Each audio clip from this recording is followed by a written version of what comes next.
Hi, I am Chris Allen. I am a part of the UT team's Health Innovation and Evaluation team and the Health Equity Coordinator for the State Health Department. And so on the Ending the Epidemic calls, we've been talking a lot about equity and health equity and what it means. And so we want to make sure that we're all on the same page when we're going forward as we talk about health equity. And as a health equity coordinator, I wanted to take a few moments to kind of share with you some of the things that we talk about within the UT team and at DSHS when we're talking about health equity and what it means. So, what is health equity? A lot of times when people think about health equity, they think about equality, things being fair, things being equal across the board. And while fairness is often an appropriate term to use when talking about health equity, equality is not. And so some of you may see a picture similar to this a lot in different presentations and in different things that you do, where we show three people on each given one box to try and reach the fruit, and only one person is actually tall enough to reach that. And so when we're thinking about equity, we're thinking about putting in enough resources where everyone has the same outcomes and same opportunities to achieve the same outcomes. And so if we're thinking about these three people trying to reach this fruit, in order for it to have an equitable outcome, we would need to provide more boxes for two of these people than we would for one person. And so when we're thinking about allocating resources and we're thinking about our priority populations, we have to think about where the greatest burden is when it comes to HIV infection and transmission across the state. And that's what we're thinking about with these resources and with identifying priority groups. Another thing that we want to make sure that we outline is you see these two circles here.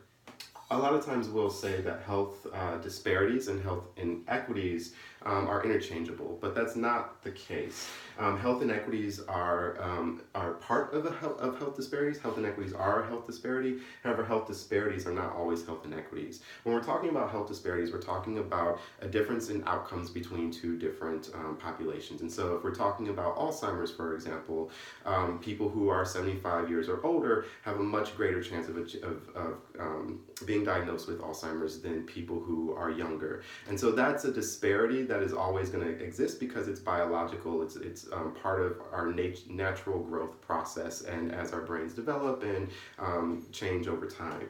But when we're talking about health inequities, we're talking about disparities that exist between communities that are not necessary, that are unjust and can be prevented. And so when we're talking about HIV, for example, when we're seeing that MSM or gay and bisexual men of color and transgender women of color carry a greater burden than heterosexual white men, for example, that's a disparity that doesn't need to exist. It's unnecessary, it's unjust, and that is something that is preventable.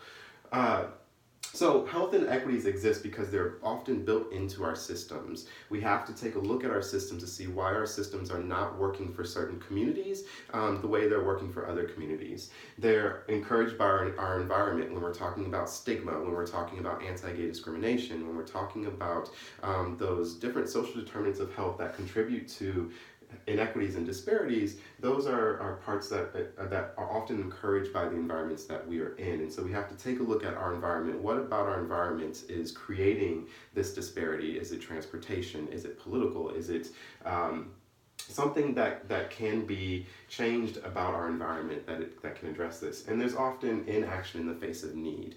And so when we see that there's a need for something, we can't blame the individual.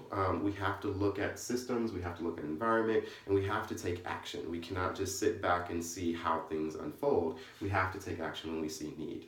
So talking more about systems and working within systems, health equity is a feature of systems and not of people. And so like I said before, we can't look at the individual. When we're talking about inequities, we have to look at the systems. And systems need to be in place that ensures access, that ensures increased capacity within communities to make decisions on their own for themselves, social and environmental safety for communities, and culturally sensitive, competent, and appropriate care. And so if any of these are missing within systems, then it encourages health inequities to exist and persist, and we need to make sure that we're addressing that. And so I'd like you all to kind of really think about this topic of equity and health equity as it relates to HIV and as it relates to communities and thinking about a holistic approach to addressing the HIV epidemic as we're moving forward with the Ending the Epidemic plan and future conversations.